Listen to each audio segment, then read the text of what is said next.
Mains में हर बार domain से related इस तरीके के क्वेश्चंस काफ़ी बार पूछे जाते हैं। ऐसे क्वेश्चंस में तुम काफ़ी आसानी से अपने 4 मार्क्स सिक्योर कर सकते हो। बस कुछ चीज़ें अपने को ध्यान रखनी है। ऐसे क्वेश्चंस को अपन, हालांकि जैसे देखो ये वाला क्वेश्चन है, इसको अपन सॉल्व भी करेंगे, बट उससे पहले कुछ चीज़ें जो अपने के माइंड में क्लियर होनी चाहिए उनको बात कर लेते हैं। जैसे सबसे पहली चीज़ क्या है, जब भी अगर तुमको किसी फंक्शन में डिनोमिनेटर लिखा है और वो डिनोमिनेटर जो है जीरो जहां जहां पे होगा, उन पॉइंट्स को तुमको फंक्शन के डोमेन में से, इनपुट में से हटा देना है। फॉर एग्जांपल जैसे मान लो मेरे पास ये वाला क्वेश्चन दे रखा है, अब इसमें ये डोमेन में अगर तुम बात करोगे जहां पे ये वैल्यू जीरो हो रही है, यानी कि x इक्वल टू 1, इसको अपन डोमेन में नहीं लेंगे, क्योंकि इस पे डिनोमिनेटर में जीरो आ जाएगा तो नॉट डिफाइंड वाली सिचुएशन बन जाएगी। दूसरी चीज अपने को ध्यान रखनी है कि अगर मान लो अपने को स्क्वायर रूट दे रखा है और स्क्वायर रूट के अंदर कोई भी वैल्यू लिखी है, कोई भी फंक्शन लिखा है, वो function greater than equal to zero होना चाहिए। अगर पिछले वाली सिचुएशन को यहाँ पे कंबाइन करके ऐसे दे दिया जाए डिनोमिनेटर में स्क्वायर रूट, तो अब तुमको पिछले वाली को इसमें इंक्लूड कर देना है कि ये वाली वैल्यू ग्रेटर देन जीरो होनी चाहिए और इक्वल टू जीरो तो होनी नहीं चाहिए।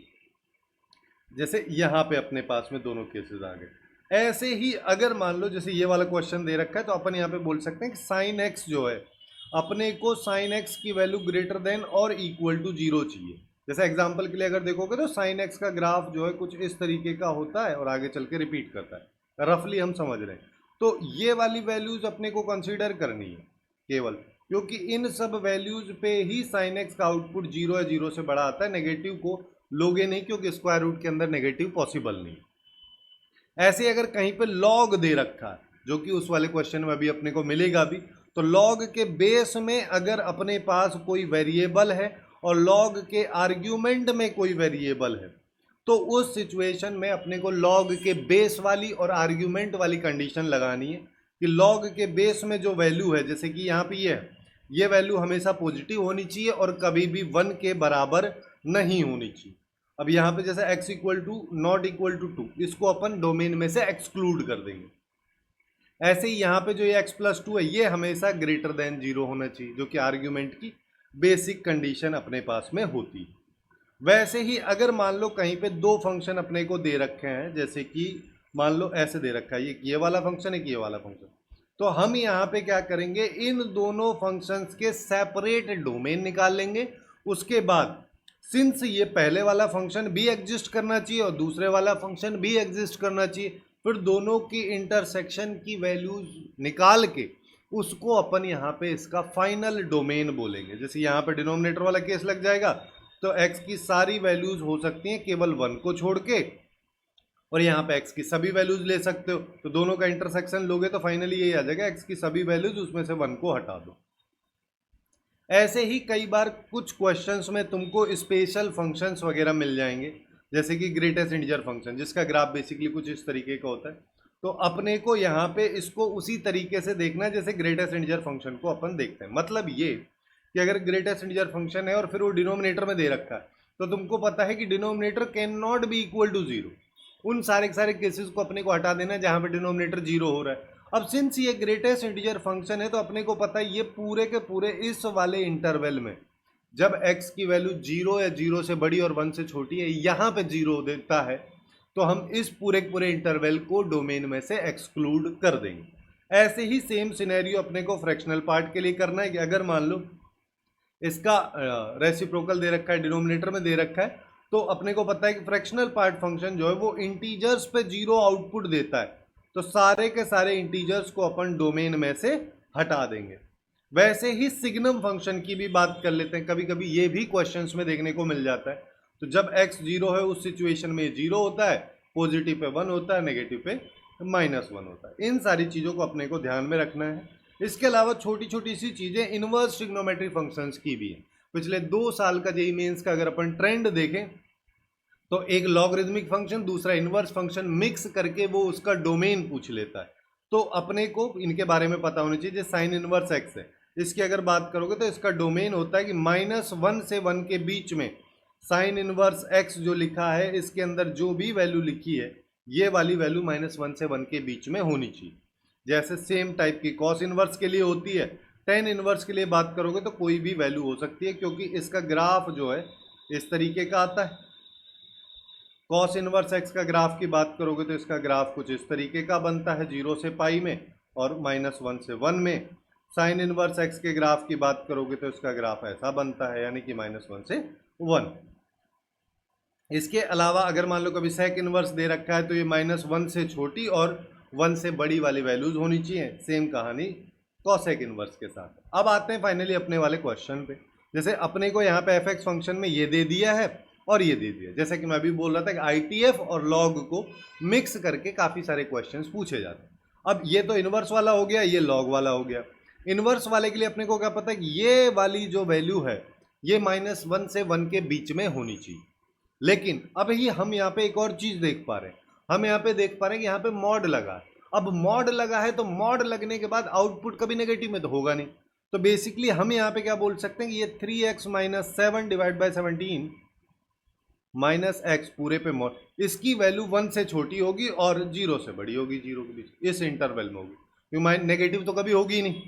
और दूसरा लॉग वाला है, तो एक एक करके बात कर लेते हैं। सबसे पहले इसको मैं फर्स्ट बोल देता हूँ साइन इनवर्स वाले को, तो फर्स्ट को हम सॉल्व कर रहे हैं। तो फर्स्ट के लिए हम यहाँ पे क्या कर सकते हैं कि सिंस ये लिख दिया है, अब ज़्यादातर लोग क्या करेंगे कि यहाँ पे ना ऐसा कर दो, इस मॉड को हटा देता हूँ और इसको -1 कर देता हूँ। ठीक है, अब इसको एक बार इसको सॉल्व कर लेता हूँ, एक बार इसको सॉल्व कर लेता हूँ, फिर दोनों का इंटरसेक्शन ले लूंगा, क्योंकि पहली कंडीशन भी होनी चाहिए दूसरी भी होनी चाहिए, जिससे ये इसका आंसर जो है काफ़ी ज़्यादा लेंथी हो जाएगा। हम यहाँ पे क्या कर सकते हैं कि सिंस ये मॉड में दे रखा है तो अपने को ये पता है कि mod of a by b अगर कहीं पे दे रखा है तो इस मॉड को तुम ऐसे सेपरेट कर सकते हो। जैसे ही हमने सेपरेट किया तो हमारे पास ये वाली कंडीशन आ गई कि 17 -x। अच्छा एक और चीज़ कि mod of a minus b अगर कहीं पे लिखा है तो तुम उसको mod of b minus a भी लिख सकते हो, तो मैं इसको x - 17 लिख देता हूँ। क्यों हम ऐसा कर रहे हैं, क्योंकि जनरली जब भी हम इनइक्वलिटी वगैरह पढ़ते हैं तो हमारा मेन कंसर्न ये होता है कि जो वेरिएबल है वो पॉजिटिव साइन के साथ में हो, तो दिखने के लिए अपन इसको ऐसा कर देते हैं। अब लेस देन इक्वल टू 1। अब अपने को क्या पता है, इनइक्वलिटी में हम ना क्रॉस मल्टीप्लाई नहीं करते वेरिएबल को। क्यों नहीं करते, क्योंकि उसका साइन नहीं पता रहता पॉजिटिव होगा नेगेटिव होगा, क्योंकि इनइक्वलिटी में पॉजिटिव नेगेटिव पे इनइक्वलिटी का साइन बदल जाता है। लेकिन यहाँ पे अगर देखोगे तो ये वाली जो वैल्यू है ये तो पॉजिटिव आउटपुट देगी या जीरो दे सकती है। जीरो अपने को लेना नहीं है क्योंकि डिनोमिनेटर जीरो हो जाएगा। तो हम यहाँ पे सिंस अपने को पता चला कि ये पॉजिटिव आउटपुट देगा, तो अपन यहाँ पे क्या बोल सकते हैं, क्रॉस मल्टीप्लाई कर लो। जैसे ही 1 से क्रॉस मल्टीप्लाई किया तो ये आ गया। अब मैं क्या करता हूँ, अब देखो, अब एक को उधर ले जाते हैं, यानी कि ये आ जाएगा अपने पास 3x - 7 और माइनस, ऐसा कर लो, ले जाने से पहले तुम इधर भी होल स्क्वायर कर लो, इधर भी होल स्क्वायर कर लो। होल स्क्वायर करने से कोई फर्क नहीं पड़ता इनइक्वलिटी पे, तो ये हो जाएगा 3x - 7 का होल स्क्वायर, और इसको लेफ्ट में ले आओ तो ये x - 17 का whole square less than equal to 0। अब यहाँ पे तुम ये सोच सकते हो कि यहाँ तो मॉड था ना, वो मॉड कहाँ चला गया, लेकिन अपने को ये पता है कि एक्स स्क्वायर की वैल्यू देख लो, मॉड एक्स के होल स्क्वायर की वैल्यू देख लो, एक्स स्क्वायर के मॉड की वैल्यू देख, सब बराबर होती है, क्योंकि एक्स होल स्क्वायर करने का मतलब पॉजिटिव में कन्वर्ट कर देता हो नेगेटिव। अब जैसे ही तुमने ये किया, अब तुम ना इसको ऐसे देखो, ऐसे खोल के मत सॉल्व करने बैठ जाना, तुम इसको ऐसे देखो कि ये तो ए स्क्वायर लिखा है, ये बी स्क्वायर लिखा है, तो तुम इसको a + b × a - b कर दो, तो ये आ जाएगा। इसको अपन लिख सकते हैं, एक बार तो प्लस करके लिख दो, 3x - 7 हो गया, और प्लस x - 17 लिख देते हैं। एक बार माइनस करके लिख दो x - 17 को, तो ये अपने पास -x + 17 और लेस देन इक्वल टू 0। इसको सॉल्व करोगे तो 4x - 24 हो गया, इसको सॉल्व करोगे तो 2x + 10 अपने पास में आ गया। यानी कि अब यहाँ पे देखो हम क्या कर सकते हैं, पहले वाले ब्रैकेट से 4 कॉमन ले लो, तो ये x - 6 बन गया, दूसरे वाले से 2 कॉमन ले लेता हूँ, तो ये x + 5 बन गया।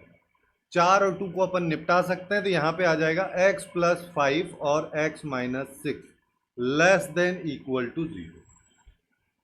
अब इसके बाद तुमको क्या करना, अब तो सिंपल इनइक्वलिटी टाइप का क्वेश्चन है कि हम यहाँ पे इन दोनों क्रिटिकल पॉइंट्स को रख देते हैं कि -5 यहाँ आ जाएगा, 6 यहाँ आ जाएगा। 6 से बड़ी कोई भी वैल्यू लोगे तो पॉजिटिव आउटपुट, इसमें नेगेटिव आउटपुट, इसमें पॉजिटिव आउटपुट। तो अपने पास जो इंटरवल है वो ये आ गया। जिसमें -5 और 6 को अपने को इंक्लूड करना है। क्यों? क्योंकि उस पर इक्वल टू का साइन भी लगा है, तो यहाँ से x की वैल्यू -5 से 6 आ जाएगी। ये अपने पास पहला वाला केस हो गया।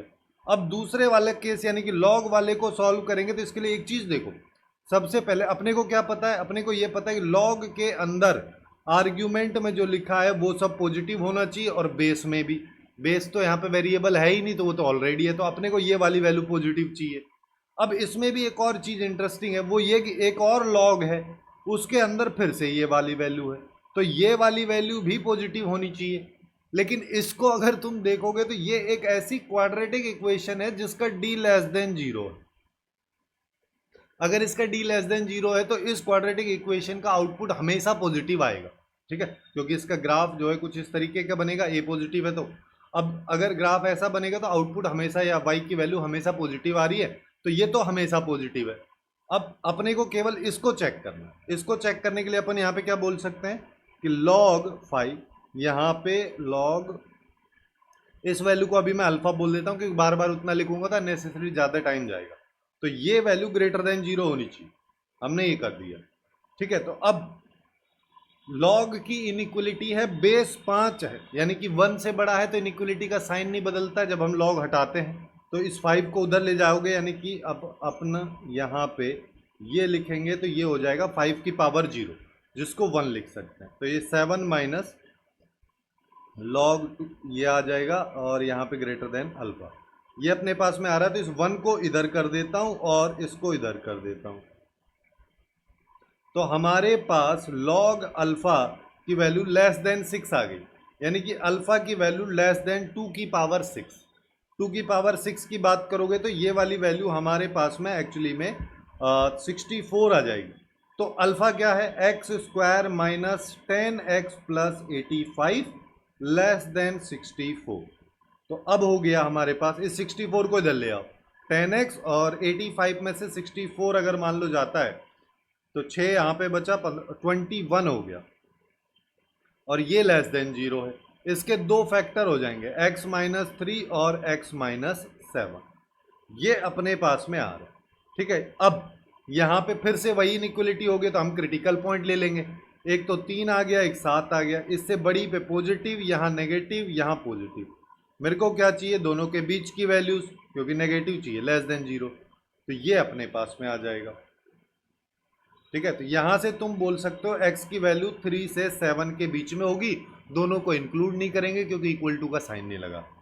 अब पहला और दूसरा केस, यानी कि एक फंक्शन ये, एक फंक्शन ये, तो जैसा कि मैं बताया था कि पहले वाले का डोमेन निकाल लो, इसका सेपरेटली निकाल लो, दोनों का इंटरसेक्शन करना है, तो एक ही नंबर लाइन पे दोनों को अरेंज कर देते हैं। तो अपने पास पहले वाले में क्या है, -5 और 6, और दूसरे वाले में 3 और 7 है, तो -5 6 7 इसमें है, तो 3 यहाँ पे आ जाएगी।